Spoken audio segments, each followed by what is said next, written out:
guys, here's my pandemic pregnancy part 5 update. I'm not gonna cry today. I wanted to say thank you guys, for my last update. It was so emotional and I was like boo-hooing all over the place, and all of you that cried with me and sent your hugs, it meant so much to me. There's something about like when you can just hug your friends and like sob together. It's so healing, and that's how I felt. So thank you for crying with me. And I don't know, my intention wasn't to make anyone sad, but not feeling so alone was so nice, and I thank you for it. So anyways, moving on, I'm going to give you my update. So I'm 39 weeks and 5 days today. I went in for my NST, the non-stress test. Baby looks great. I was having contractions, but they're not doing anything because I'm still 1 centimeter. Oh, my womb must be nice and a cozy place because my kids love to stay there too long. As long as they don't do this when they're, in their 20s. Get out! No, I'm just kidding. Anyways, so the latest scoop on hospital policies, because that's the thing, that it changes every day. So this week they put like new guidelines to wear face masks. So anytime you're out in public. So I have to give birth in a face mask. Can you believe it? I can't even breathe in those things. So it's to protect everybody. So everyone will be wearing face masks. So that will make for some interesting pictures. Face masks, and then, and check-in. So when I go into labor, if I don't have to go all the way to my induction date, which is this Friday, I have to walk in. I have to go in by myself if I go into labor. All these women do. If you go into labor, you have to go by yourself, and your husband has to wait in the car, and they hook you up to the monitors and all the stuff. And if you are actually admitted, then your husband comes. So that's kind of new, but not that big of a deal, I guess. Okay, so what else? They're saying that this week is supposed to be the worst, like 9/11 Pearl Harbor moment. That's what they're saying. So it's pretty weird to be giving birth at this time. It's so weird. That's why I'm happy I'm documenting it, talking about it. I took some pictures. I'm with Kaiser, and I took some pictures of the drive-through testing line. I'll put them on here. It's kind of just interesting to me. Like, people are just driving up, and I'll have to zoom in on the pictures. I don't know if they're swabbing their nostrils or what, but there's a long line and people are getting tested. So, and that's another thing with the labor and delivery, is that if you spike a fever or have a cough or anything of that sort, they remove your husband. That you automatically are treated as a COVID case. They remove your husband and they remove your baby until your test comes back negative. So that scares the crap out of me. If they take my baby, I will flip out. I don't know. I can't even say what I would do, if I would allow it or not allow it. I can't even bring my mind to go there. But I'm pretty sure we don't have it. For the 2 weeks now, we have not stepped outside of our house, like, because we know we can't even afford a cold right now. Like, what if we got a cold and they have to treat us like a COVID case?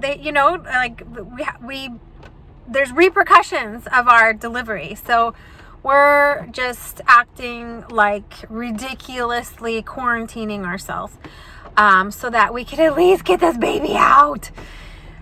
So that's it. I guess, let's see. Oh, and I wanted to like just throw out the numbers of like all the COVID cases and the deaths in the world and all of that, just for documentation purposes, but I'm not going to say it. I'm going to put pictures on here.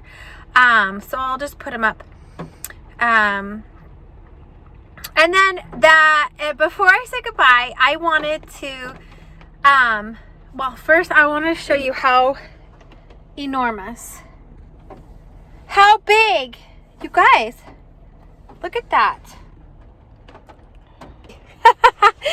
No wonder, like, seriously, you guys, I can't sleep or anything. It's like crazy.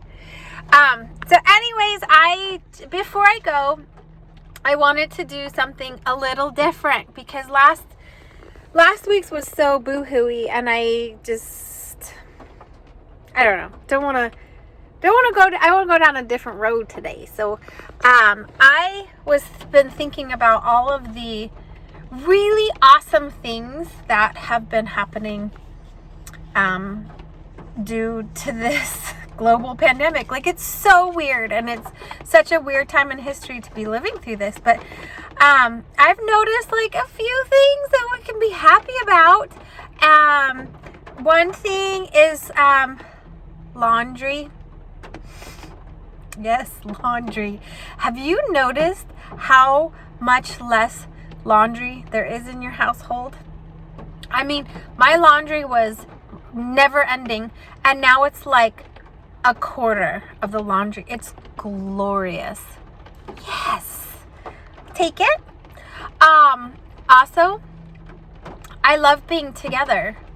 Like I mean, it's exhausting, don't get me wrong. Like, having to try to homeschool your children and be like, okay, now I'm this is not sounding so positive. Okay, no, and the positive is like, we're together all the time. Like, we do family movie night. We're not stressing about school that much. We're just trying to make it fun for the kids. We're just trying to have fun. And we are. I mean, we can't go anywhere, which is kind of like a lot less stressful. We don't have anything on the calendar. It's a lot less stressful. If you focus on that, I mean, it's stressful like trying not to pick up the COVID, but it's less stressful because our lives just stopped and we can just be together. Like, we're playing cards and doing stuff together. And that's pretty special. So I look at that as a huge blessing. What else did I write down? Oh yeah, my 7-year-old's personality is like back. I don't know. I guess that's like a homeschool thing that they always point out, is their personality gets altered when they go to school. And I'm kind of noticing that. Because he's like back to his, I don't know how to explain it, like back to his like personality. A lot less bratty. I don't know what that is, but I'll take it. Also, something else that makes me, oh gosh, it's all rainy outside. What makes me happy is to think about all of the hand washing and sanitizing happening all over the world. Like, people washing their hands like really good. It's so stupid, but that's good. Another thing is that's been making us so happy is all of these messenger apps and Zoom, like the Facebook Messenger for the kids. Have you guys done this? It's so wonderful. It's so good for their mental health. Like, my 7-year-old is just a little Mr. Social Butterfly, and it is like, it's so cute. He sets up little conference calls with his cousins and his friends. You can add like a bunch of kids at once, and you play these games, do these crazy, stupid faces. Maybe I have some pictures. I'll put them up here. They're pretty funny, but we crack up. Sometimes he'll message me from the other room and we'll just talk. Like, I don't know. I think it's so good.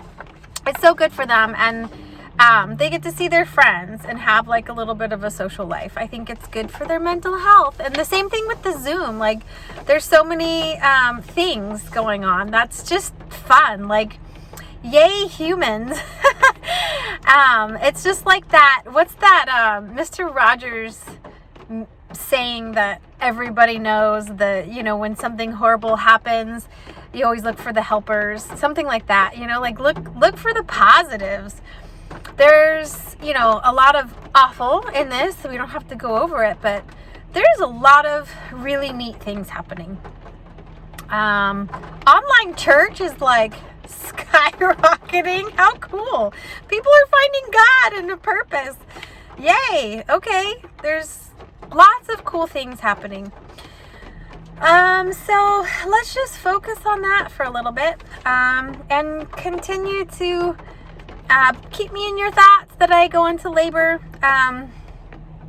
before Friday. I don't want to get all that stuff. Anyways, okay, I'm going to stop talking. Thank you for going through this with me. Thank you for last week crying with me and being with me. It meant so much to me. Like, seriously, like, now I'm going to start crying. I'm not. I promise I won't. Ending with a smile. Okay, next update. I don't know. I guess the next thing that I do is get the Foley bulb on Thursday. So maybe I'll talk to you then. Maybe I'll do an update then. Or unless I go into labor, which I probably won't update. I don't know. I'll take pictures. Okay. Wish me luck. Thank you guys. Bye.